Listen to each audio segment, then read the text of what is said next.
시간이 좀 되겠네요. 네, 저도 내가 되고 그리고 공부를 가서 보고 근데 시간이 충분할 것 같아요.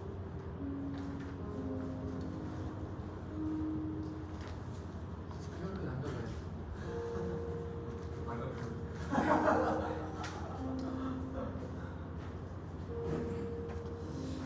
네, 시간이 되었습니다. 다 같이 주학에 맞추어 묵상 기도 드림으로 주일 청년 예배를 드리도록 하겠습니다.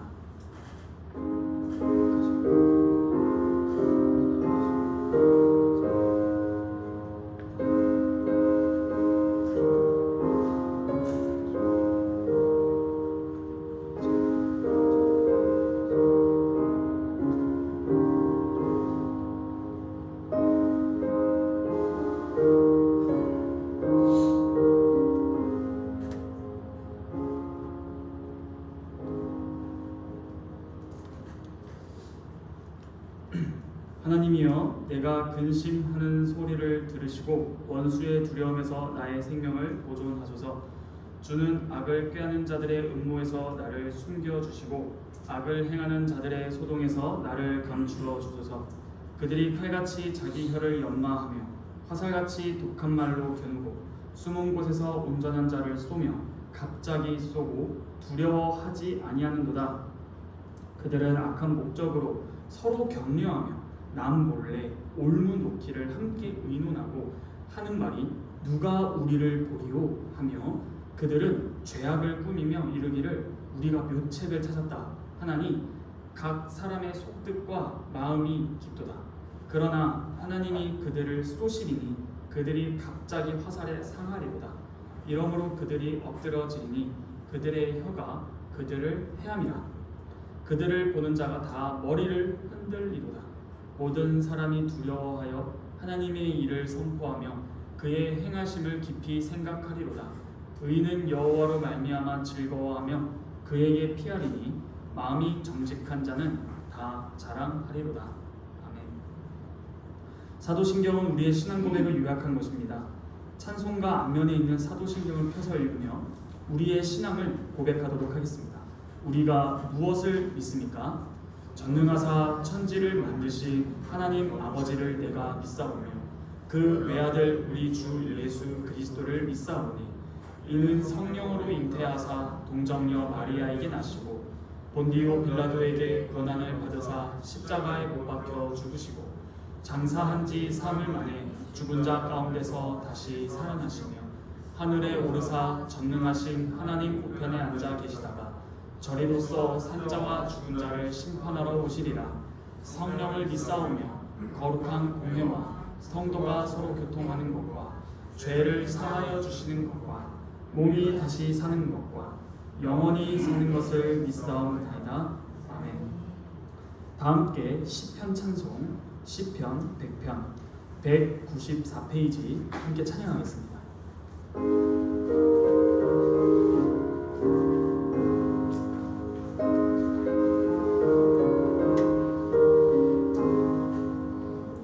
온 땅이 여호와께 죄악이 부르짖어라. 기쁨으로 경배하며 찬송하며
감사드리며 그 일 송축할지라.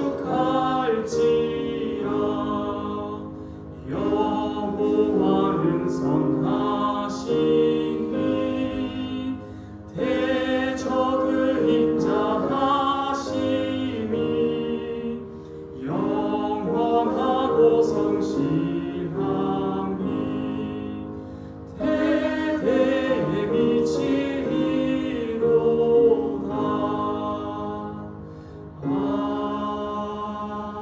아멘.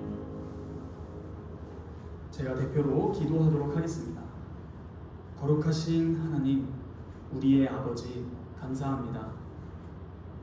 주님께서 저희를 구원하신 은혜가 너무나 큽니다.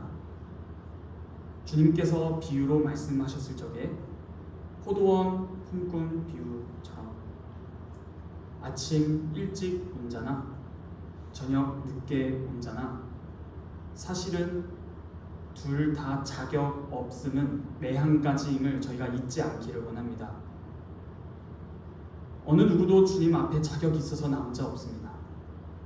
아담 안에서 다 범죄하여 주님의 공의로운 어미로운 진노를 받아 영원한 지옥불에 썩어 마땅한 나와 우리 이 죄인들이 이 자리에 서서 주님께 예배할 수 있음은 내가 믿어서도 아니고 온전히 주님께서 우리를 택하셔서 구원하시고자 믿음을 주셨기 때문에 저희가 믿고 이 자리에 있는 것입니다. 그러므로 주님, 저희가 감히 누구를 정죄하고 감히 저희가 어떻게 주님 앞에서 저희의 의를 가지고 올 수 있겠습니까? 그러므로 주님, 하물며 세상에서도 초심을 잃지 않는다고 하는데 주님, 저희에게 주신 이 믿음의 기초, 복음의 진리를 잊지 않게 하여 주시고 저희가 존재하며 살아가는 모든 것에 근원 되시는 하나님만이 우리의 주인이시다라는 사실을 또한 잊지 않고 저희에게 주신 기회와 모든 은사를 통하여 나를 위해서 살아가고 나를 위해서 존재하는 것이 아니라 온전히 나는 이제부터 주님의 것이니 주님의 종답게 주님의 영광을 위해서 살아가고 주님의 종이라 함은 결국 주님의 명령을 좇아 행하는 자임을 잊지 않아서 저희가 이 땅에서 살아가는 동안 주님의 말씀에 귀를 기울이고 눈을 떠서 주의 말씀을 읽고 날마다 주님께 기도하며 무엇보다 주님과 관계 맺기를, 주님과 교제와 교통하기를 힘쓰며 주님을 사랑하는 자들과 함께 힘껏 모여서 같이 신앙을 나누고 믿음을 교제하고 또다시 일상으로 넘어갔을 때라도 서로의 위치는 다를지언정 서로를 기억하고 기도해주며 또다시 모여서 함께 예배하고 또다시 흩어져서 하나님 나라를 증거하는 이러한 삶을 살아가기 원합니다. 그러나 저희가 또한 반드시 잊지 말아야 할 것은 이렇게 무한히 죽을 때까지 살아가는 것이 아니라 결국에는 주님께서 다시 오신다고 약속하셨습니다. 그러므로 저희의 신앙은 주님의 다시 오실 것을 기다리는 신앙인 동시에 기다리는 동안 막연하게 살아가는 것이 아니라 주님께서 허락해 주신 모든 능력으로 살아감을 저희가 고백합니다. 주님, 저희에게 허락해 주신 능력이 있다고 하셨는데 저희가 그 능력의 구체적인 내용을 조목조목 다 잘 알지 못하오니 즉 저희의 믿음이 더욱더 성장하고 주님을 더욱더 바르게 알아가야 하겠사오니 저희를 불쌍히 여기시고 저희의 죄를 용서하사 우리 주 예수 그리스도로 말미암아 하나님과 화목된 자답게 성령 하나님의 종영하심과 깨닫게 하심으로 말미암아 주님께서 계시해 주신 성경을 더욱더 면밀히 들여다보고 깨달아 나아가기를 소원합니다. 주님, 저희가 이 복된 주일날 주 앞에 예배하는데 주님께서 저희의 예배를 받아주시고 저희에게 필요한 말씀을 부어주셔서 저희의 심령이 감동받아 주님의 뜻을 더욱더 헤아리며 내가 어떠한 걸음으로 살아가고 어떠한 행동과 마음의 자세를 가지고 이웃을 사랑하고 어떠한 능력으로 도대체 기독교란 무엇인지를 일상생활 속에서 드러내기를 원합니다. 주님, 저희가 가장 경계하는 것은 종교인이 되지 않기를 원합니다. 주님, 저희가 다른 종교와 분명히 달라야 하겠사온데 그 능력의 다름의 근원이 되시는 성령 하나님, 저희 각 사람 안에 내주하시는 주님께서 저희를 주장하셔서 저희의 모든 처한 곳에서 주님의 나라가 증거되고 무엇보다 예수 그리스도의 속죄의 은혜가 우리의 삶에 더욱더 여실히 나타나기 원합니다. 저희가 살아갈수록 주님의 품성을 더욱더 함양하고 저희가 다른 사람이 우리를 봤을 때 분명히 기독교인다운 생활의 행보가 나타나기를 소원합니다. 주님, 저희가 상황마다 혈기가 올라올 때도 있고 화가 치밀어 오를 때도 있습니다. 어떤 때는 억울할 때도 있고 어떤 때는 당연히 싸워할 때도 있습니다. 그러나 그러한 순간에 직면할 때마다 과연 주님께서는 누구보다 억울하셨고 누구보다 죄 없으셨는데 아예 죄가 없으신 흠이 없는 어린 양이셨는데도 뺨을 맞더라도 분내지 아니하시고 오래 참으사 한 명이라도 더 구원하시고자 십자가에 묵묵히 걸어가셨다는 사실을 가만히 볼 때 저희는 감탄하지 않을 수가 없습니다. 도대체 어떻게 저렇게 할 수 있을까? 결국에는 성령의 인도를 쫓아서라야만이 가능함을 알을 때에 오순절 성령 강림 이후로 오늘날 예수 그리스도를 믿는 각 사람 안에 내주하시는 성령 하나님만을 전적으로 믿고 의지해 나아갈 때 저희도 예수 그리스도의 걸음을 걸을 수 있을 거라 고백합니다. 저희가 그리스도인이라고 불리는 것은 우리 주 예수 그리스도의 자녀됨이요 백성됨이요 결국엔 주님을 섬기는 종됨이기 때문입니다. 그러므로 저희의 삶 속에서 왕과 제사장과 선지자 되신 주님을 따라 참된 왕, 제사장, 선지자의 역할을 저희가 잘 나타내요. 왕답게 주님의 나라를 잘 드러내고 제사장답게 우리의 죄뿐만이 아닌 이웃의 죄까지도 품어주며 사랑으로 감싸주고 선지자답게 어디서든지 주님의 말씀을 전하는 것을 잊지 않게 하여 주시옵소서. 저희가 이 땅에 살아가는 정체성과 이유와 목적이 무엇인지 잊지 않게 하사 아니 저희의 믿음을 더욱더 성장시키사 주께서 기뻐하시는 저희의 각 존재가 되기 원합니다. 그리했을 때에 우리의 공통된 소원은 하나입니다. 결국 주님께서 다시 오셔서 재판장으로 섰을 때에 저희가 그 앞에 설 것입니다. 그때 저희의 꿈은 단 하나, 착하고 충성된 종아 잘했다. 너가 작은 일에 충성했으니 이제 내가 큰 일을 내게 맡기리라 라는 그 음성 한마디면 저희의 상급은 족합니다. 저희는 주님 한 분만으로 족합니다. 그러므로 저희의 신앙이 더욱더 날로 장성하여서 이 땅에서 살아가는 의미가 부활이 무엇인지를 증거하며 날마다 우리 주 예수 그리스도를 나타내는 이 세상의 소금과 빛의 노릇을 잊지 않고 꼭 할 수 있도록 허락하여 주시옵소서. 주님의 나라를 위해 이 자리에 참여한 모든 자들이 삶에서 주님의 나라의 열매를 맺길 원하오며 이 모든 말씀 살아서 역사하시는 우리 주 예수 그리스도의 이름으로 감사하며 기도하옵나이다. 아멘. 함께 찬송가 50장 부르시면서 준비하신 예물을 드리겠습니다. 찬송가 50장은 1절만 부르도록 하겠습니다.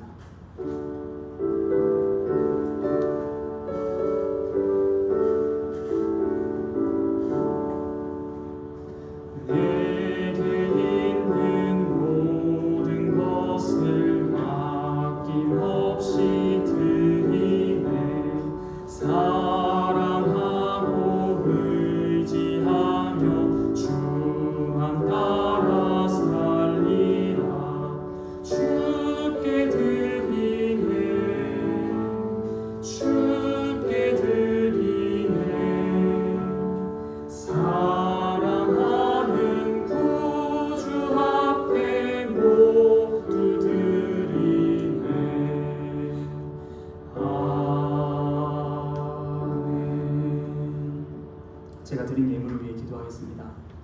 하나님 감사합니다.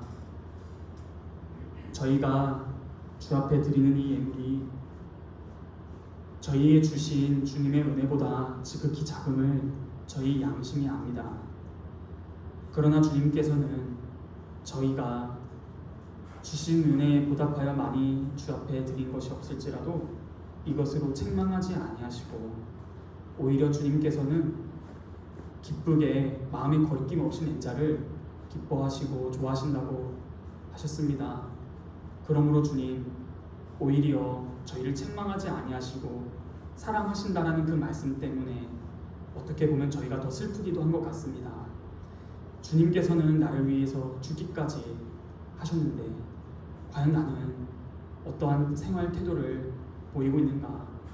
우리가 흔히 코람데오라고 주님의 면전 앞에 서 있다고 하지만 우리의 삶을 돌아보면 먼 것 돌아볼 기억할 필요도 없이 당장 일주일만 돌아보더라도 주님 앞에 어떻게 살았는지 본다면 부끄러울 따름입니다.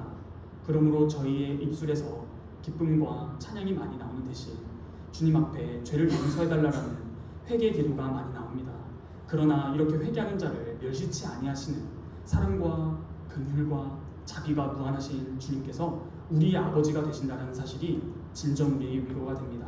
주님, 저희가 드린 이 예물이 저희를 대표해서 드린 것이니 저희를 받으사 주님의 뜻을 저희에게 허락하셔서 주님의 나라에 저희 모두가 쓰임받을 수 있도록 허락하시고 저희가 드리는 예물이 정말 주님의 나라를 위해서만 쓰이고 예물만이 아니라 저희의 온 존재와 전인격적인 모든 생활의 행보가 주님께서 쓰시는 참된 제물이 되길 원합니다.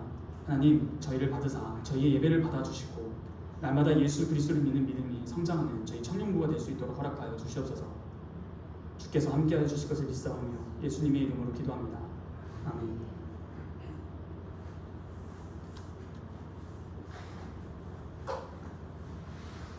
하나님께서 오늘 우리에게 주신 말씀은 마가복음 4장 21절로 25절입니다.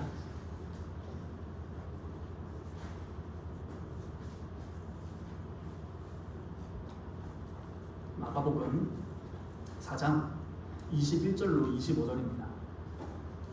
다 찾으셨으면 제가 하나님의 말씀을 봉독하도록 하겠습니다. 또 그들에게 이르시되 사람이 등불을 가져오는 것은 말 아래나 평상 아래에 두려 함이냐? 등경 위에 두려 함이 아니냐? 드러내려 하지 않고는 숨긴 것이 없고 나타내려 하지 않고는 감추인 것이 없느니라. 들을 귀 있는 자는 들으라. 또 이르시되 너희가 무엇을 듣는가 스스로 삼가라. 너희의 헤아리는 그 헤아림으로 너희가 헤아림을 받을 것이며 더 받으리니 있는 자는 받을 것이고 없는 자는 그 있는 것까지도 빼앗기리라. 아멘. 여러분, 저희는 지금 현재 마가복음 1장 1절부터 한 절도 빠짐없이 연속적으로 듣고 배우고 있습니다. 이 마가복음 연속 강해의 가장 장점은 한 절도 빼지 않는다라는 것이 있고 자기가 취사 선택해서 말씀에 어떤 의미를 부여해서 설명한다기보다는 있는 말씀 그대로의 흐름을 따라서 설명하기 때문에 결국에는 우리는 큰 유익을 얻을 수 있는데요. 그것이 무엇인가 하니 1장 1절부터 진행되어 온 맥락과 상황 안에서 본문을 읽어야 함을 자연스럽게 느끼게 됩니다. 이 말은 무엇이냐면 복음서는 단편 이야기들의 짜집기가 아니라 큰 하나의 줄거리를 형성하고 있는 하나의 이야기와도 같다라는 것입니다. 그러므로 오늘 본문을 보시면 굉장히 어렵습니다. 너무 어렵거든요. 그런데 이 본문을 자세히 들여다보기 전에 마가복음 4장 전체는 5개의 비유로 되어 있거든요. 첫째가 우리가 실컷 배워왔던 씨 뿌리는 비유입니다. 그리고 오늘은 2가지 비유를 같이 읽었거든요. 첫째 비유는 등불 비유입니다. 그리고 세 번째 비유는 헤아리는 비유입니다. 헤아림 비유, 측정, 측량입니다. 헤아림 비유입니다. 그리고 다음 주는 아니죠. 그 다다음 주에 들을 것은 자라나는 씨 비유이고 마지막 비유는 겨자씨 비유입니다. 이런 식으로 마가복음 4장에는 이 5가지 비유가 함께 연결되어 있습니다. 그러므로 이것을 지금 이렇게 말하는 이유는 오늘 비유가 어렵지만 전의 맥락을 본다면 잘 이해가 될 것입니다.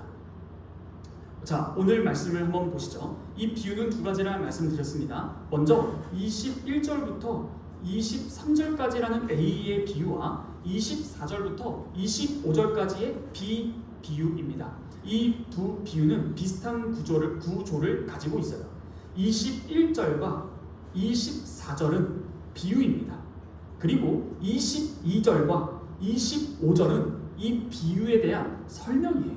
즉 비유로 시작하고 설명절, 즉 접속사 가르라는 헬라어를 씀으로써 앞의 내용을 설명하는 것입니다. 이해되시죠? 이러한 이해를 바탕으로 천천히 등불 비유부터 보도록 하겠습니다.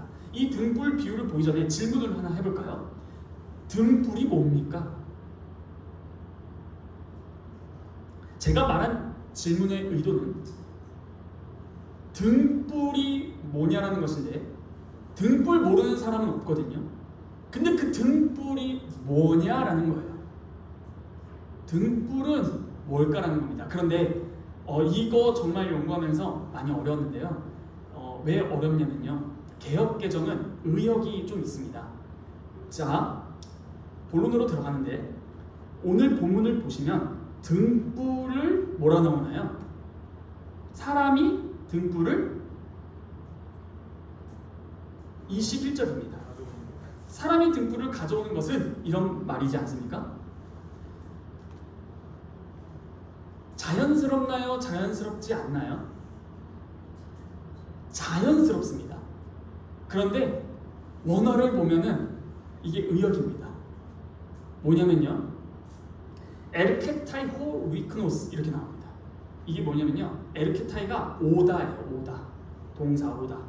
그리고 호, 정관사 그, 그리고 리크노스가 등불입니다. 그럼 뭐예요? 합치면은 그 등불이 온다 이거입니다. 이게 자연스럽나요? 실제로 헬라어 문법적으로 보면은 등불이 오고 있다, 온다 이겁니다. 그래서 이 번역자들이 어색하잖아요. 그럼 자연스럽게 바꾸면 뭐가 됩니까? 등불은 스스로 오고 가고 할 수 없으니 사람이 가서 등불을 가져왔다 이렇게 쓴 겁니다. 원래는 직역하면 등불이 온다예요. 등불이 의인화됩니다. 그러면 이 등불이 뭐냐라는 질문을 다시 해보겠습니다. 등불이 뭘까요? 그래서 구약 성경을 보면은 주의 말씀은 내 발에 등이요 이런 식으로 나옵니다. 뿐만 아니라 이 등불이라는 것이 구약에서 하나님을 표현하기도 하고요. 또한 다윗 메시아를 표현하기도 하는데 방금처럼 말씀을 표현하기도 합니다. 주의 말씀은 나의 발에 등이요 이렇게요. 그래서 이런 구약적 맥락으로 등불을 본다면 말씀인가? 이렇게 이해할 수도 있겠지만 우리는 항상 저와 함께 이제 설교를 듣거나 공부를 하거나 할 때 뭐가 가장 중요하다고 하죠? 맥락이 중요합니다. 자, 이 맥락을 따지면은 이 앞선 씨 뿌리는 비유는 도대체 무슨 비유인가요? 이 씨 뿌리는 비유는 도대체 무슨 비유일까요? 이 5가지 비유가 같이 연결되는 이유는 그게 근거가 뭐냐면요, 또예요. 또 씨 뿌리는 비유를 4장 1절부터 20절까지 하신 후에 21절부터 25절 오늘 본문을 보시면 또 이르시되 라고 나오지 않습니까? 그 다음 또 이르시되, 또 이르시되, 또 이르시되 이렇게 해서 5가지 비유를 마치 한 자리에서 함께 하신 것처럼 그려지고 있습니다. 그런데 이 전체의 비유는 무엇인가 하니 바로 하나님의 나라입니다. 하나님의 나라 비유예요. 하나님 나라는 입니다. 이게 실제로 26절에도 나와 있습니다. 하나님의 나라는 마치 사람이 씨를 땅에 뿌린 것 같다. 이런 식으로 전체 비유를 잘 본다면 하나님 나라가 무엇인가를 5가지 비유로 말씀하시는 거예요. 그러므로 이 등불이 무엇일까 했을 때 맥락을 고려한다면 뜬금없이 갑자기 씨 뿌리는 비유에다가 딴 거에다가 아니라 그럼 등불이 온다라는 것에서 이 등불은 무엇일 수 있겠다? 하나님 나라입니다. 여러분, 그럼 하나님 나라가 온다 이거예요. 여러분, 하나님 나라가 온다예요. 이거 어디서 많이 들어보셨습니까? 들어보셨어요. 하나님 나라가 온다. 앞선 마가복음에서 이미 우리는 배웠고 들었습니다. 하나님 나라가 온다. 이게 뭘까요? 자, 마가복음 1장으로 가보겠습니다. 하나님 나라가 온다. 마가복음 1장 15절일 겁니다. 이르시되 때가 찼고 하나님의 나라가 가까이 왔으니 회개하고 복음을 믿으라. 하나님 나라가 왔다. 그런데 이 하나님 나라가 왔는데 이 하나님 나라를 가지고 오신 분이 누구세요? 예수님입니다. 예수 그리스도. 이 하나님 예수님은 하나님 나라를 선포한 전파자인 동시에 하나님 나라를 가지고 오신 분입니다. 그러니까 예수님 본인이 오심으로 하나님 나라가 도래했다라는 것이에요. 이 개념이 어렵죠? 일단 여기까지만 두어두셔도 충분합니다. 그래서 수련회 때 우리 토킹 어바웃 좀 합시다. 야, 하나님 나라가 왔다. 아니 이게 도대체 뭔가라고 했을 때 여튼 직역하면은 등불이 왔다, 온다예요. 근데 이 등불은 맥락상 이 비유 전체를 봤을 때 하나님 나라고, 이 하나님 나라가 왔다라는 것은 결국 예수님의 오심입니다. 그렇지 않습니까? 그러므로 이 등불이 온다, 곧 하나님 나라가 온다, 곧 마가복음 1장 15절에서 하나님의 나라가 가까이 왔다라는 것은 결국 무엇을 말하는가 하니 오늘 등불 비유는 예수님은 하나님 나라와 등불의 옴을 말씀하시면서 자기 자신을 염두에 두셨을 가능성이 농후하다라는 것이에요. 그러므로 이 등불 비유를 통해 등불이 온다라는 등불을 의인화시킴으로써 결국 예수님 본인을 지치게 하는 것이다라는 죄송합니다. 네, 제가 좀 작게 말하겠습니다. 자, 왜냐하면 방금 말씀드렸다시피 예수님 본인은 하나님 나라 혹은 복음과 동일시를 시키세요. 한번 예를 한번 볼까요? 여러분, 그래, 제가 설명한 성경을 보시죠. 마가복음 8장으로 한번 마가복음 9장으로 가봅시다. 마가복음 9장. 제가 작게 말하겠습니다. 자, 마가복음 9장 1절이에요. 또 그들에게 이르시되 내가 진실로 너희에게 이르노니 여기 서 있는 사람 중에는, 여기 서 있는 사람들이 누구예요? 제자들이에요. 여기 서 있는 사람 중에는 죽기 전에 하나님의 나라가 권능으로 임하는 것을 볼 자가 있다. 이렇게 말씀하시고 바로 다음 사건이 무슨 사건이에요? 변화산 사건이에요. 그때 예수님이 어떻게 되시죠? 변화되시죠. 그런데 방금 1절에 여기 서 있는 사람들 중에 죽기 전에 하나님의 나라가 오는 것을 볼 자가 있어라고 말씀하시면서 바로 다음 절부터 변화산 사건이 나오면서 예수님 본인이 호련히 영화로운 상태로 변화되신 것을 보여주는 것이에요. 그러므로 이런 것을 통해서 하나님 나라를 전파한 예수님이라고 말하는 것은 정답이지만 동시에 그 하나님 나라를 담지자 예수님이기도 하다라는 거예요. 이해되시죠? 그러므로 예수님과 하나님 나라는 거의 동일시되고 있습니다. 자, 이러한 개념에서 본다면 예수님이지 않을까라는 것이에요. 그런데 이거는 추측에 불과할 수 있을 것 같아서 이게 좀 더 확실한 근거가 있을까라고 했을 때 있습니다. 여러분, 하나님 나라가 다시 등불이 어떻게 했다고요? 왔다. 근데 이 등불을 제가 뭐라고 지금 계속 이끌어 나아가고 있어요? 예수님으로. 그 근거는 이 맥락이 하나님 나라 비유이고 하나님 나라와 예수님이 굉장히 동일시되니까 그렇다라는 것인데 더 근거가 없을까? 더 확실한 거. 그렇게 했을 때 또 다시 1장부터 3장까지 읽어보면 더 확실해집니다. 그게 뭐냐면 예수님의 소명과 사역이 무엇이었을까라는 거예요. 이 등불이 예수님이라면 예수님의 소명과 사역이 뭐예요? 그게 뭐라고 스스로 예수님께서 말씀하세요. 그게 뭐냐면 엘톤, 내가 왔다입니다. 이게 예수님의 소명과 사역이에요. 한번 성경으로 보실까요? 마가복음 1장 24절입니다. 마가복음 1장 24절이에요. 제가 한번 읽어보겠습니다. 나사렛 예수여, 우리가 당신과 무슨 상관이 있나이까? 우리를 멸하러 왔나이까? 나는 당신 누구인 줄 아노니 하나님의 거룩한 자입니다. 이거는 좀 부족하신가요? 38절입니다. 1장 38절. 예수님의 소명과 사역이 엘톤, 내가 왔어요. 이르시되 우리가 다른 가까운 마을들로 가자. 거기서 전도하리니 내가 이를 위하여 왔노라. 예수님이 오셨습니다. 또 한번 볼까요? 2장 17절. 예수께서 들으시고 그들에게 이르시되 건강한 자에게는 의사가 쓸데없고 병든 자에게라야 쓸데가 있느니라. 나는 의인을 부르러 온 것이 아니요 죄인을 부르러 왔다. 또 이후에 10장에도 있는데 이 정도면 충분한 것 같습니다. 1장, 2장을 통해서 예수님은 항상 무엇이라고 말씀을 하시는가 하니 내가 왔다 해요. 그러므로 이 두 가지 근거를 통해서 등불 비유를 하신 예수님은 자신의 등불이 왔다를 말하는 겁니다.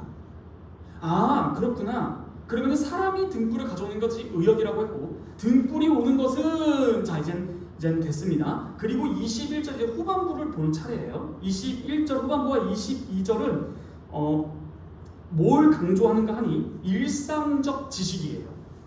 여러분 이걸 읽으실 때 어려우셨나요? 왜 안 어려우셨는가 하니 이것은 굉장히 상식 아닙니까? 그런데 모두의 일상적 지식을 떠올려주는 수사적 질문을 지금 하시는 거거든요. 한마디로 핵심이 뭐냐면 등불의 위치예요. 이 21절 하반부를 보면은 말 아래에나 평상 아래에나 등경 위, 등불이 도달하는 그 목적지, 등불이 있는 그 위치를 말하고 있는 거예요. 근데 이 질문, 예수님이 이 질문, 함이냐? 아니냐? 이런 질문은 공통점이 있어요. 그게 뭐냐면 모든 이들이 볼 수 있는 곳에 놓인다라는 것이에요.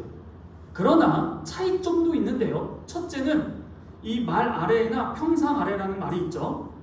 이것은 뭐냐면 등불이 놓이지 않는 곳이에요.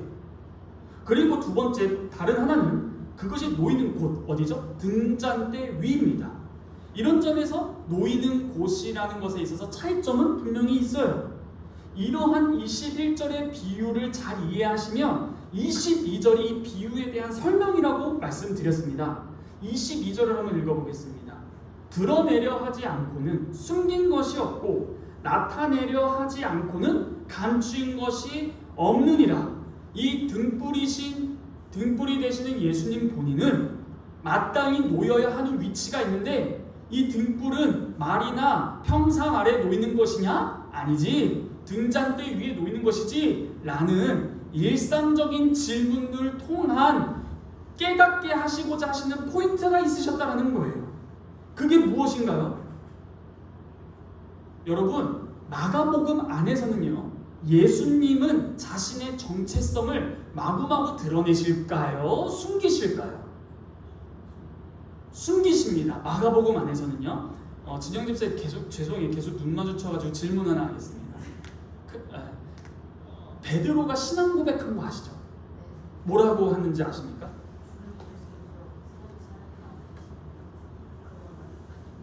네, 맞습니다. 그때 예수님이 뭐라고 하셨는지 기억하시나요? 바요나 시모나, 너가 이것을 한 것은 IQ가 500이었구나 가 아니라 하늘의 아버지께서 너희에 가르쳐 주신 것이다 라고 하죠. 이게 마태복음입니다. 마가복음이 이렇게 안 나와 있어요. 직접 보시겠습니까? 마가복음 8장입니다. 한번 또 여행해 보시죠. 8장으로. 마가복음 8장. 지금 예수님은 본인을 드러내실까 숨기실까입니다. 마가복음 8장 27절부터인데요. 제가 베드로에 대해서 질문하신 거에 대해서 그걸 한번 보겠습니다. 또 물으시되 29절입니다. 너희는 나를 누구라 하느냐? 베드로가 대답하여 이르되, 여기서 좀 희한하죠? 주는 그리스도시요가 아니에요. 그리스도십니다로 끝나요. 그리스도십니다. 자, 마가복음 1장 1절이 뭐였는지 아십니까? 하나님의 아들 예수 그리스도의 복음의 시작이라. 근데 이걸 배웠죠? 원래 시작, 아르케 이렇게 나오고 시작한다고요. 책 제목으로. 그런데 놀랍게도 마가복음 안에서 예수님은 누구라는 거였던가 하니 하나님의 아들 그리스도셔요. 그런데 놀랍게도 마가복음 시작부터 끝날 때까지 예수님이 하나님의 아들이라고 아는 존재가 별로 없어요. 말씀드릴게요. 성부, 성자, 귀신, 그리고 좀 이따가 설명할 마지막 백부장입니다. 마가복음에서는 베드로의 신앙 고백에서 주는 그리스도시요 하나님의 아들, 그 하나님의 아들 뺐어요. 주는 그리스도십니다. 그때 칭찬했죠. 마태복음에서는 이거 베드로가 이거 하나님 아들. 볼까요? 뭐라고 대답하시는지 30절 혼내십니다. 이에 자기의 일을 아무에게도 말하지 말라 경고하시고.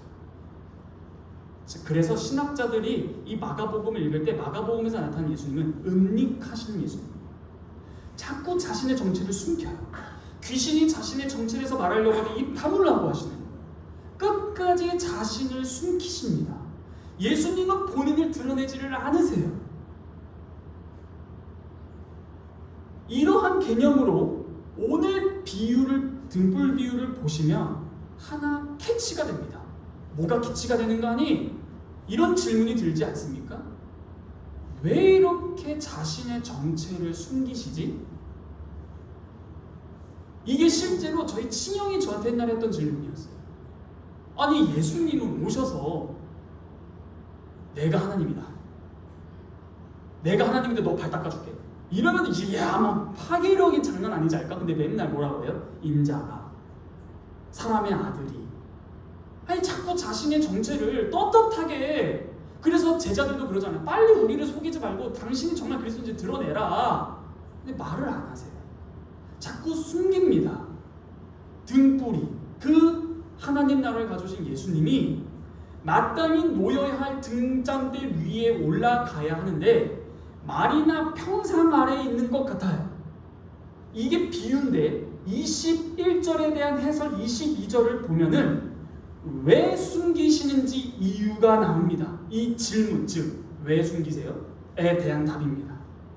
그게 뭘까요? 22절 한번 읽어보겠습니다. 드러내려 하지 않고는 숨긴 것이 없고 나타내려 하지 않고는 감추인 것이 없느니라. 여기에서 목적절, 헬라어 희나, 즉 무엇 하기 위하여 혹은 무엇 때문에 라는 것이 두 번 들어가요. 두 절 다 들어가요. 드러내려 하지 않고는 숨긴 것이 없고, 그리고 사실 성경을 좀 읽기 쉽게 쓰려면 이 나타내려부터는 좀 밑에다 쓰는 게 좋겠죠. 나타내려 하지 않고는 감추인 것이 없느니라. 그러면은 무엇 하기 위하여 라는 희나가 둘 다 쓰였어요. 헬라어가. 그럼 뭐예요? 이렇게 표현할 수 있겠죠? 드러내려 하기 위하여 숨겼다. 나타내려 하기 위하여, 나타내려 하기 때문에 감추었다. 이 뜻이에요. 그러므로 지금 이것은 뭐예요? 숨겨지는 것은 드러나려 하기 위한 목적을 위하여, 감추인 것은 나타내려는 목적이 있다라는 역설을 지금 예수님이 이 비유로 말씀하시는 거예요. 즉 드러나기 위하여 숨긴 것이고 나타나기 위하여 감추인 것이다라는 뜻이에요. 한마디로 21절, 22절 비유와 설명처럼 예수님, 즉 등불이신 그분이 오셨는데 그분은 자신을 자꾸 숨기세요. 그 숨기신 이유가 뭐라고요? 드러내려. 하나님 나라를 선포하러 오신 분이 자기를 드러내려고 하는 것을 꺼리낀다라는 것이 오히려 우리를 꺼리끼게 해요. 당혹스럽게 합니다. 그러나 예수님은 내가 왜 숨기냐면 이러면서 주절주절 말씀하신 것이 아니라 하나님 나라는 무엇인가 하니, 즉 본인 예수님 자신과 자신의 사역을 자꾸 숨기시고 비유로 감추시고 하시는 이유가 무엇인가 하니 등불 비유로 다시 해석해 주십니다. 등불이 왔다. 등불이 숨겨졌다. 원래 등잔대 위에 있어야 하는데 그러면은 등불이 지금 현재 감추어지고 드러나지 아니한 것은 결국 등잔대 위에 올라가기 위함입니다. 예수님이 등잔대 위로 올라섰을 때 드러납니다. 그가 하나님의 아들이니. 어디에 올라가셨죠? 십자가로 올라가시자마자 아무도 몰랐던 그 예수님의 정체가 놀랍게도 이방인에게 고백됩니다. 한번 볼까요? 직접 한번 봐보겠습니다. 마가복음 마지막으로 한번 가보시죠. 마가복음 마지막으로 가기 전에 마가복음 14장부터 잠깐만 보도록 하겠습니다. 마가복음 14장 61, 2절입니다. 제가 한번 읽겠습니다. 마가복음 14장 61, 2절. 침묵하고 아무 대답도 아니하시거늘 대제사장이 다시 물어 이르되, 다시 묻겠다. 너가 찬송받을 이, 즉 하나님의 아들 곧 그리스도냐? 예수께서 이르시되 내가 그니라. 이때 뭐예요? 자신의 정체를 밝히세요. 어디까지 밝히세요? 죽음에까지 밝히면 어떻게 해요? 인자가 권능자의 우편에 앉은 것과 하늘 구름을 타고 오는 것을 너희가 보리라. 그래서 옷을 찢고 죽이죠. 그리고 나서 이제 15장 십자가에 못 박히실 때 이 정체가 드러납니다. 39절입니다. 마가복음 15장 39절. 예수를 향하여 섰던 백부장이 그렇게 숨지심을 보고 이르되 이 사람은 진실로 하나님의 아들이었도다 하더라. 그렇게 숨기시던 예수님이 드러내시기 위함이었습니다.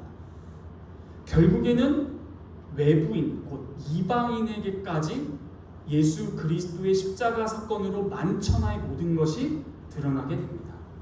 그러므로 하나님의 최종적인 의도는 예수 그리스도의 사역과 가르침을 통해 하나님의 나라의 비밀이 명백하게 드러나게 하려고 하는 것입니다.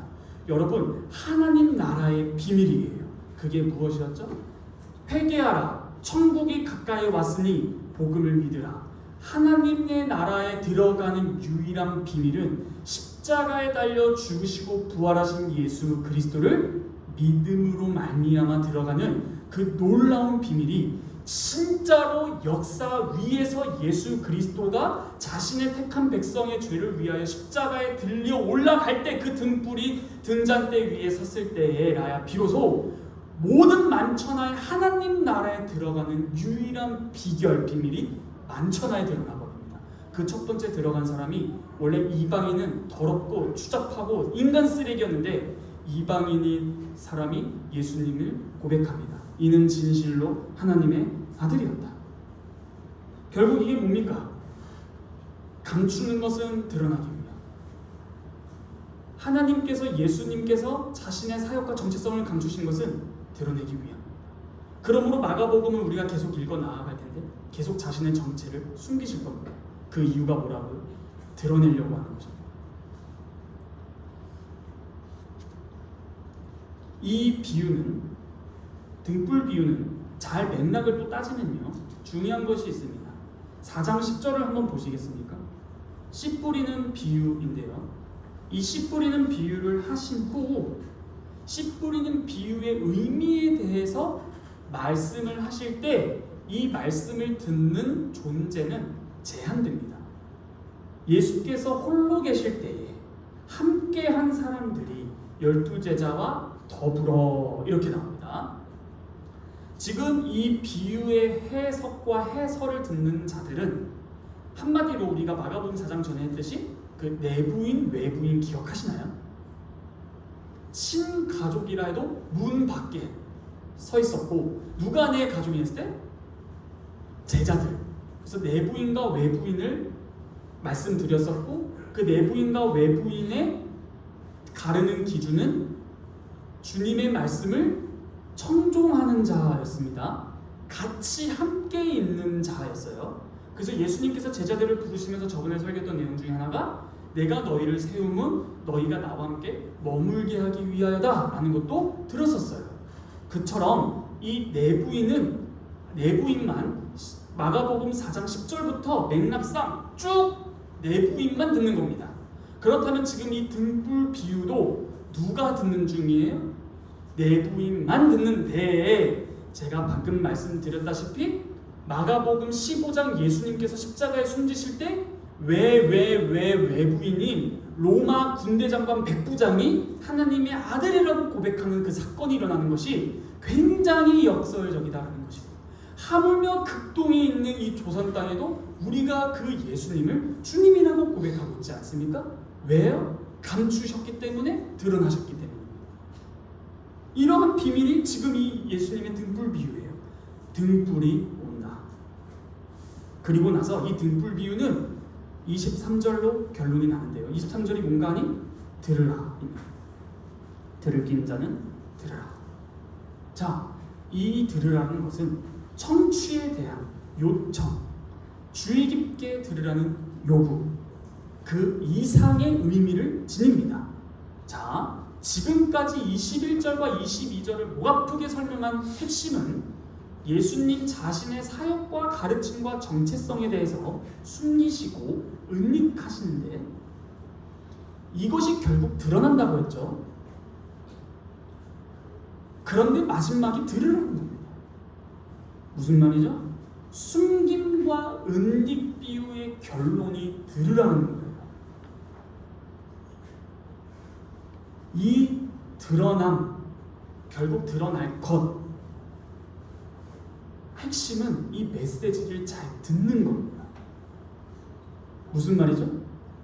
우리가 보이지 않는다고 보기를 그만두지 않고 끝까지 인내하며 구하고 찾으라는 요청입니다. 다시 말씀드릴까요? 예수님은 십자가에 들리기까지 계속 자신을 은닉하실 거예요. 그래서 실제로 예수님의 정체성에 대해서 이해를 하지 못한 청중들과 군중들과 무리들은 어떻게 하죠? 다 떠나갑니다. 그런데 예수님께서는 숨겨짐에 대해서 마지막 엔딩을 들으라라는 것이에요. 보이지 않는다고, 이해하지 못하겠다고 떠나지 말고 주의 깊게 계속 들으라라는 거예요.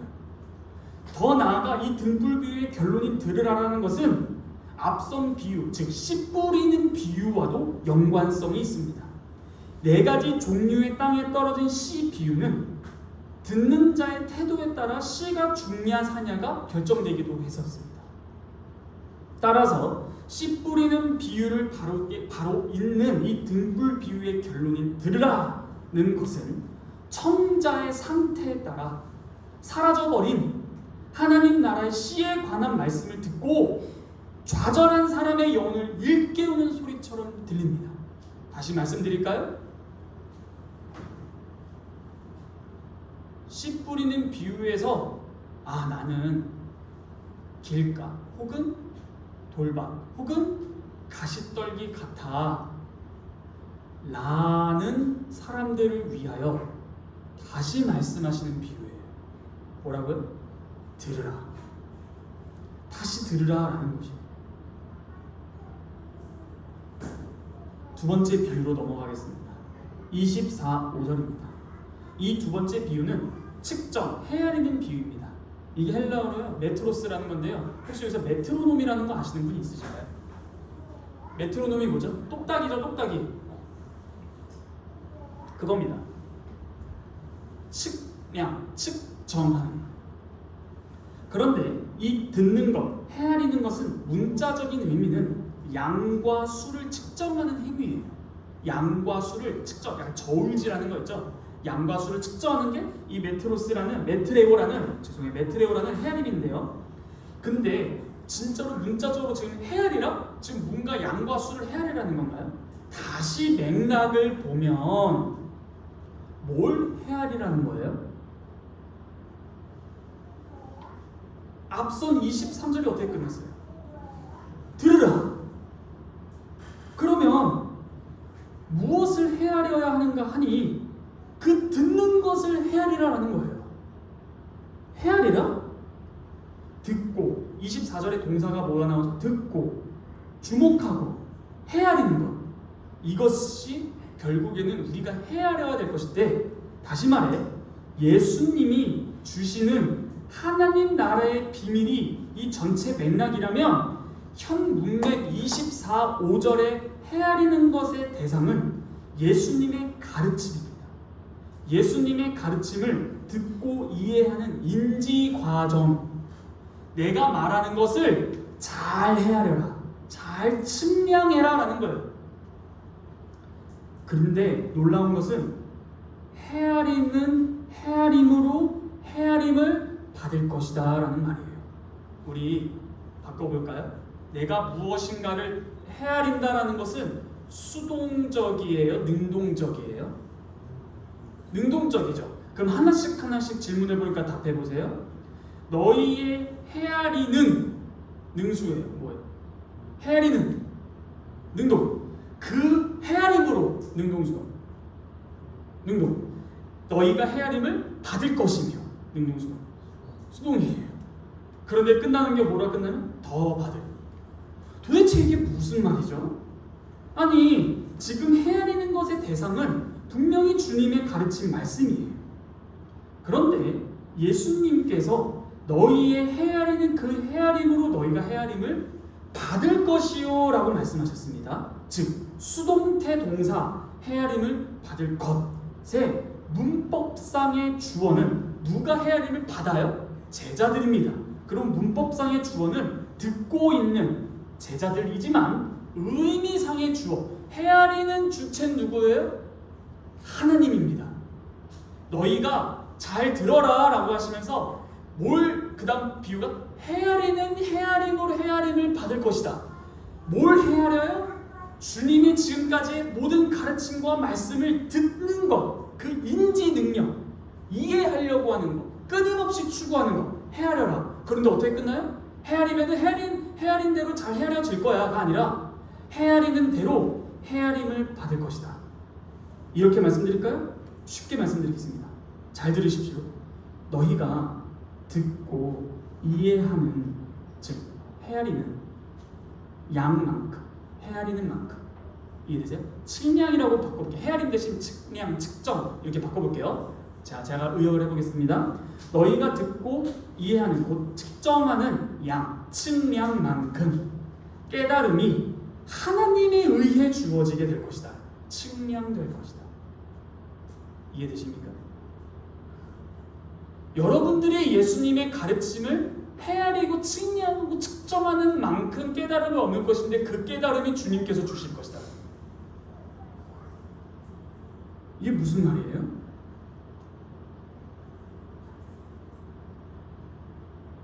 은혜예요. 다시 말씀드릴까요? 깨달음을 주시는 분이 결국 누구라는 거예요? 하나님인데 그 깨달음을 어떻게 주신다는 거예요? 침대에 누워있는 자에게 선물 주십니까? 너희가 헤아리는, 측량하는 그 양만큼 준다라는 건데, 그러면은 내가 한 만큼 주는 거네? 그럼 은혜는 아니네요? 반박할 수 있죠? 근데 어떻게 끝나요? 더 받으리니. 무슨 말이에요? 깨달음을 주시고 더 보태줄게. 누구에게? 헤아리는 자에게 내가 줄 것이다. 이게 점점 전환되는 게 보이십니까? 씨 뿌리는 비유는 씨를 어떻게 받느냐에 따라서 망하고 열매 맺기나 못 맺기나 등불이 온다.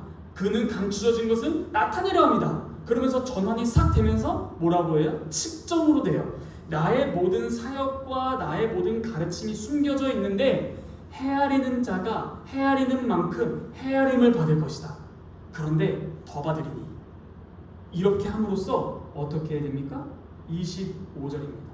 있는 자는 받을 것이고 없는 자는 그 있는 것까지도 빼앗기리라. 한마디로 말해 청자가 받은 것은 수고한 것에 대한 정당한 대가가 아니라 은혜인데, 놀랍게도 이 은혜를 받지 않는 자는 어떻게 되는가 하니 그 알았던 것조차도 내가 뺏어가리라 라고 나와요. 그렇죠? 여러분, 근데 여기서 빼앗기리리 이거 익숙하신 분 있으신가요? 빼앗기리라 이거 어디서 들어봤죠? 네? 아니요. 앞선 비유에서. 씨가 길가가 어떻게? 새들이. 근데 그게 누구라고 했어요, 예수님께서? 그 새들이 누구라고 했어요? 해석해 주실 때. 그렇죠. 그 10절 이하 쭉 보시면은 말씀이 길가에 뿌려 15절입니다. 사탄이 즉시 와서 그들의 뿌려진 말씀을 빼앗는 것이요. 근데 이 동사가 25절에 있는 것까지 빼앗기리라 같은 단어입니다. 그러므로 하나님의 절대적인 주권이 나와요. 내가 은혜 줄 자에게는 적극적으로 더 부어줄 거다. 근데 왜 부어주셨어요? 그 부음을 받은 자가 열심히 주의 말씀을 경청하고 듣고 쉐마 이스라엘, 주님의 말씀을 듣고 경청하고 그 자리를 사모할 때 깨달음을 계속 주실 것이지만 내가 계속 그냥 주는 게 아니라 깨닫지 못할 때는 하나님의 주권으로 사탄을 활용하셔서라도 그것을 빼앗겠다는 거예요. 그러므로 청자의 책임이 분명히 있어요. 하나님의 주권이니까 우리는 아무것도 할 거 없다. 아니요. 예수님의 비유는 그렇게 말씀하지 않아요. 능동적인 태도와 수동적인 태도가 조화롭게 나옵니다. 헤아리는 헤아림으로 헤아림을 받을 것인데 더 줄게. 그러나 있는 자는 더 받고 없는 자는 그것 있는 것조차도 빼앗는 것이 하나님 나라의 비밀입니다. 믿음은 들음에서 나고 들음은 그리스도의 말씀으로 말미암는다는 말씀하시죠? 그런데 우리의 믿음이 성장하고 싶다면 헤아려야 하지 않겠습니까? 그런데 헤아리는 만큼만 주겠다는 게 아니라 더 주시겠다라는 것이 이 헤아리는 비유의 핵심입니다. 한마디로 말해 은혜예요. 이 세 가지 비유를 쭉 보시면은 이해가 점점 되실지 모르겠습니다. 씨 뿌리는 비유, 열매는 과연 누가 맺는가? 등불 비유, 예수님이 오셨다. 주의하여 들으라.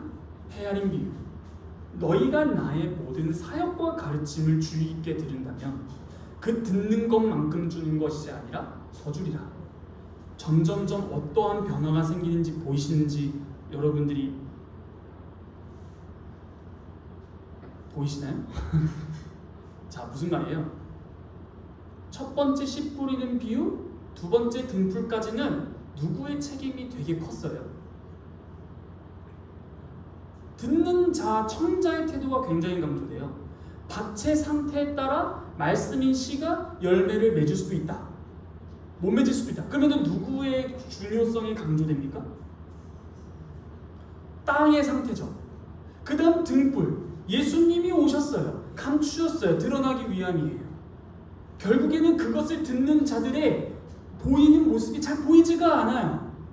그런데 또 다시 청자의 태도가 주의 깊게 요구돼요. 듣는 것, 헤아려라, 들어라. 그런데 갑자기 청자의 능동적인 태도에서 신적 수동태, 하나님의 주권적 개입과 은혜가 갑자기 툭 튀어나오면서 구조가 바뀌어요. 어떻게? 다음 비유가 뭐예요? 자라나는 씨 비유. 그 다음 마지막이 뭐예요? 겨자 씨 비유. 나중에는 이게 어떻게 되는지 아십니까? 청자의 태도가 잘 안 나와요. 다시 볼까요? 그네와 같아요. 그네가 아니라 뭐죠? 바이킹이죠? 처음에 청자의 태도가 매우 강조되다가 세 번째 비유, 가운데 비유에서 주고 더 받으리니 하면서 은혜가 강조되면서 그 이후에는 청자의 태도가 아닌 계속 은혜가 강조돼요. 하나님 나라의 비유 5가지의 구조가 보이십니까? 하나님 나라는 두 개가 균형을 이룹니다. 듣는 자의 여러분의 태도와 하나님의 절대적인 주권이 균형을 잡고 있어요.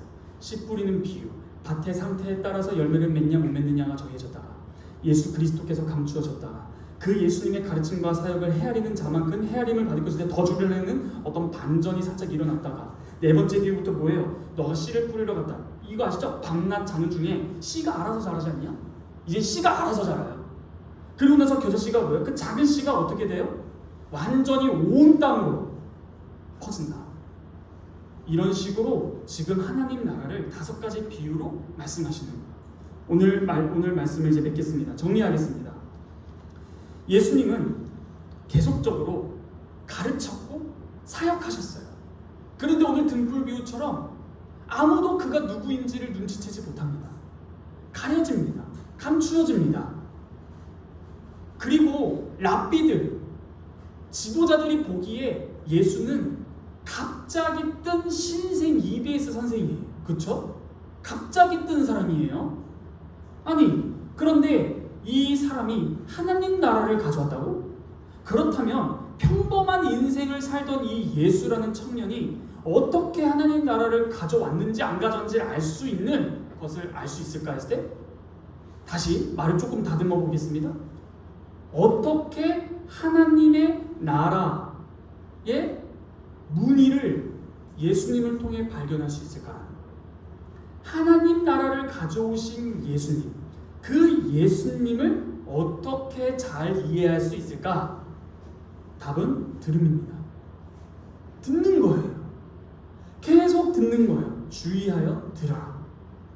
그래서 너희가 듣는 것을 신중히 고쳐라. 스스로 삼가라. 라고 말씀하셨습니다. 여러분, 예수님이 이 자리에 있으셨어도 우리한테 이르셨을 거예요. 들어라. 이 말은 이 설교를 준비하면서 무엇과 같을까라고 했을 때 이런 거와 같은 것 같아요. 모든 인생들에게 있어서 이 예수님의 말씀은 마치 감옥을 벗어날 한 번의 기회가 수수께끼를 듣고 푸는 것에 달려있는 재소자.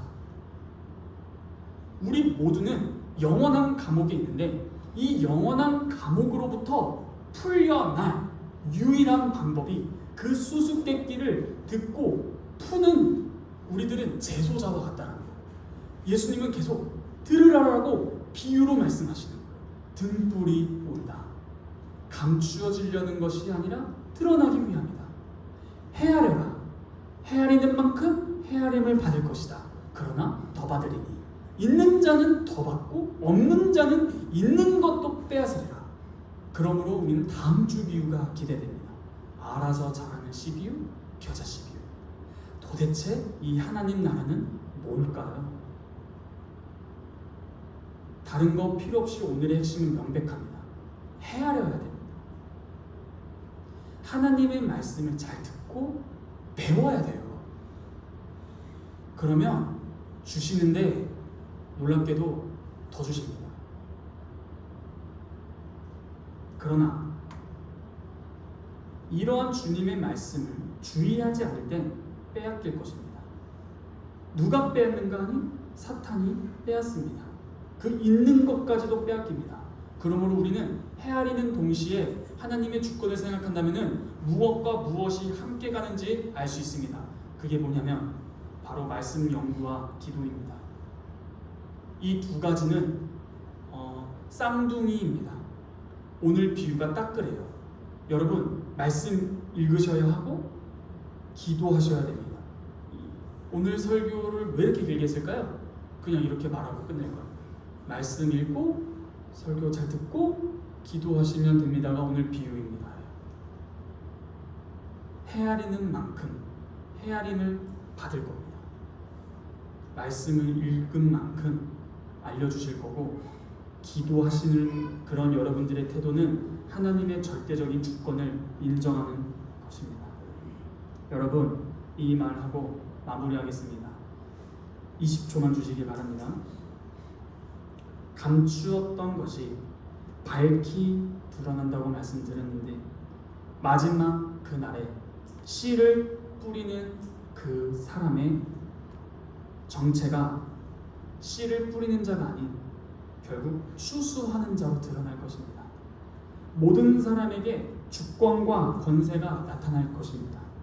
이 비유에서 더 심오한 의미를 듣고 깨달으라는 이 예수님의 부르심은 베일에 가려졌음에도 불구하고 그 비밀을 깨닫는 것이 허락된 제자들에게는 오늘의 말씀은 믿음과 소망으로의 부르심입니다. 숨겨진 기간은 나타남의 기간의 전주곡입니다. 모호하고 연약하게 보이는 것이 메시아의 영광과 권능으로 바뀔 것입니다. 여러분 잘 기억하십시오. 씨를 뿌렸던 자는 추수하는 자로 오는 비밀이 우리에겐 밝혀졌고 반드시 추수하러 오십니다. 다 거둘 거거든요. 그러므로 우리는 주님의 제자답게 이 말씀을 더욱더 깊이 상고해야 할 것입니다. 기도하겠습니다. 거룩하신 하나님 아버지 감사합니다. 예수님의 등불 비유와 헤아림의 비유를 오늘 들었습니다. 결국 하나님의 나라를 이해하는 것, 이것은 인간의 능력이 아니라 예수 그리스도에 의해서 오늘 우리 신자의 마음속에 생긴 수용력입니다. 즉 주님께서 우리에게 주시는 것을 받을 능력을 주님께서 주셨다는 것입니다. 그러므로 이 주님의 말씀을 듣고 이해할 수 있는 능력을 주신 주님을 의지해서 저희가 더욱더 말씀을 읽고 묵상하고 듣기를 원합니다.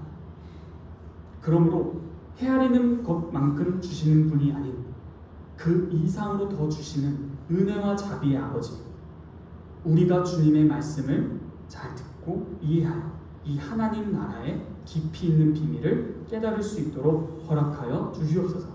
이 모든 말씀 살아서 역사하시는 우리 주 예수 그리스도의 이름으로 감사하며 기도하옵나이다. 아멘. 다 함께 찬송가 2장 찬송하겠습니다.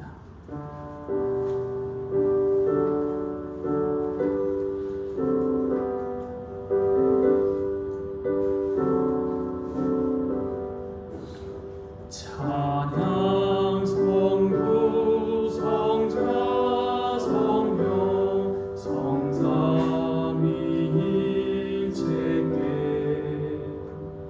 영원 무궁하기까지 영광을 돌리세 영광을 돌리세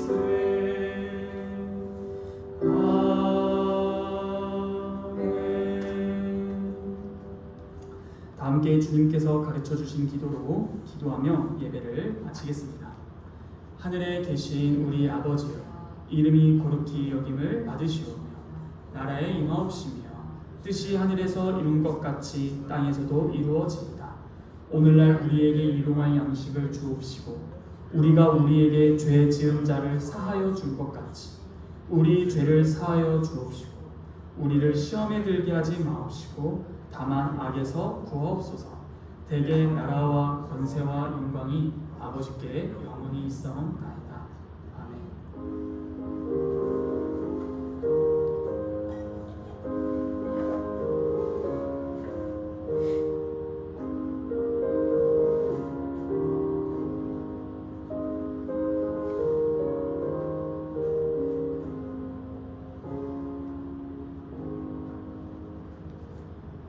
네, 설교를 마칩니다. 이 자리에 참여한 모든 분들께서는 등불 오신 예수 그리스도를 잘 깨닫고 그를 더욱더 잘 아는 여러분들이 되기를 축복합니다. 우리 오늘은 순서를 미리 말씀드리면 기도하고 잠시 수련회 위해 기도 좀 짧게 하고 그 다음 우리가 평상시 했던 주께서 주신 사람 소챕터 하나 같이 제가 읽고 그다음 이제 마무리가 되는데요.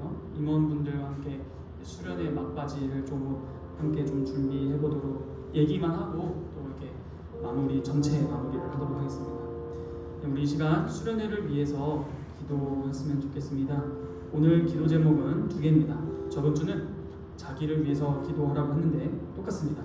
오늘 첫 번째 기도 제목은 수련회가 이제 코앞으로 다가왔습니다. 3주 남은 것 같은데 수련회에서 내가 은혜 받기를 원한다고 오늘 말씀처럼 너희의 헤아리는 그 헤아림으로 헤아림을 받을 것인데 더 받으리니 라고 제가 말한 게 아니라 예수님 말씀하셨습니다. 너희들이 측량하는 그 측정대로 측량받을 것이다 라고 말씀하신 것입니다. 결국에는 듣는 자에게 은혜를 주십니다. 그러므로 이제 첫 번째로 기도하실 때 주님 이번 수련회에서 내가 주님의 말씀을 듣게 하시고 연구하게 하셔서 집중하여 듣게 하심으로 주님의 그 깊은 말씀의 의미와 뜻을 깨닫게 해주시는 신적인 하나님의 은혜가 나에게 있게 해달라고. 사실 내가 열심히 들었는데 나는 그저 그 듣는 자리에 있었을 뿐인데 주신 분은 하나님이시는 이 우리의 신앙 고백을 잊지 않고 기도했으면 좋겠습니다. 이 시간 수련회에서 내가 먼저 은혜 받게 해달라고 다 함께 기도하도록 하겠습니다. 기도하시겠습니다.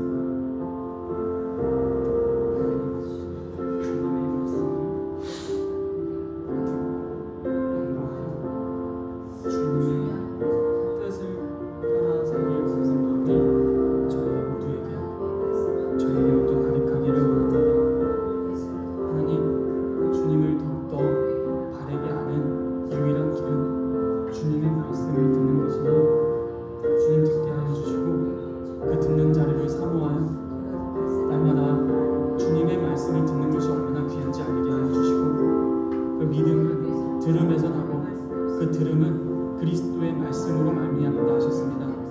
결국 예수님께서도 우리에게 오늘도 말씀하시는 것은 너희는 내 말을 들으라 입니다. 그러므로 주님, 저희가 주님의 말씀을 계속 듣는 자리에 있는 그 은혜를 허락하여 주셔서 주님의 귀한 말씀이 선포되는 자리를 사모하게 하여 주시고 헤아리는 그 마음을 주셔서 주님의 말씀을 헤아리는, 놀랍게도 주님께서 더 우리를 헤아려 주시는, 주의 말씀을 가르쳐 주시는, 더 주시는 그 은혜를 기다립니다. 아버지께서 약속해 주셨으니 더욱더 약속을 믿고 의지하며 기도합니다. 주의 말씀 들을 테니 주님 은혜를 허락하여 주시고 주님의 말씀의 깊이를 깨닫게 하여 주시옵소서. 이 시간 한 번 더 마지막으로 기도하겠습니다. 내가 은혜를 받는 것으로 사실 우리는 만족할 수 없습니다. 왜냐하면 주님의 뜻은 하나님 사랑과 이웃 사랑이기 때문입니다. 이 시간 두 번째로 기도하는 것은 내 좌우 수련회에 참여하는 나 외에 다른 참여자들, 청년들과 선생님들, 집사님, 장로님 다 은혜 받을 수 있도록 우리의 형제 자매를 위해서 기도했으면 좋겠습니다. 내가 그리스도를 사랑한다. 너도 그리스도를 사랑하냐? 그러므로 그리스도를 사랑하는 너를 내가 사랑한다. 결국에는 우리 사이에 주의 말씀을 함께 깨달음으로 사랑이 넘치는 공동체가 되길 원한다고. 수련회에 참여하는 모든 이들이 정말 듣고 헤아림을 받을 수 있도록 함께 기도하도록 하겠습니다. 기도하시겠습니다. 하나님 아버지, 수련회에 참여하는 자들이 주님의 말씀의 은혜를 받기 원합니다. 그들이 얼마만큼 은혜를 받길 원하는가 하니 내가 주님의 말씀을 깨닫고 은혜를 받는 만큼 저들도 받기를 원합니다.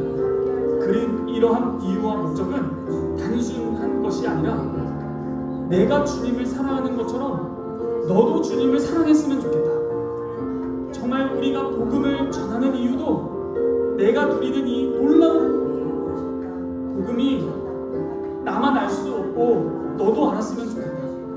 이것은 주님의 명령입니다. 땅 끝까지 이 복된 소식을 전하라.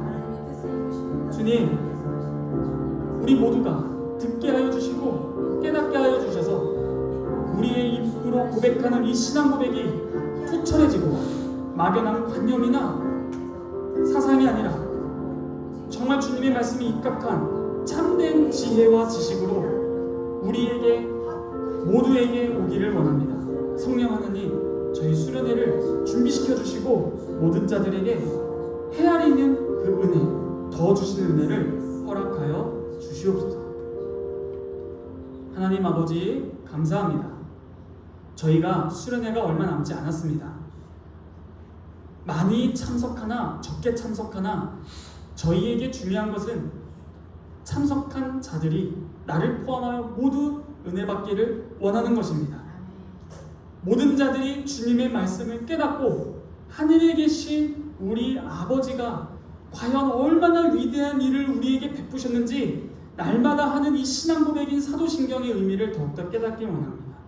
주님, 저희의 신앙 고백이 바르게 되게 하여 주셔서 주님을 섬기고 찾는 것에 게으르지 않게 하여 주시고 날마다 주님의 말씀을 묵상하고 주님의 주권을 인정하는 그 겸비한 마음으로 기도하며 날마다 주님 오늘도 저를 살려주시고 저에게 은혜 주시고 저에게 말씀을 주셔서 주님의 뜻대로 살아갈 수 있도록 속히 저를 인도해 달라고 또한 기도합니다. 주님, 저희 모두를 다스려 주시고 축복하사 무엇보다 성령으로 충만케 하셔서 예수 그리스도께서 걸으신 그 길을 뒤따라 걸어가는 우리 모두가 되게 하여 주시옵소서.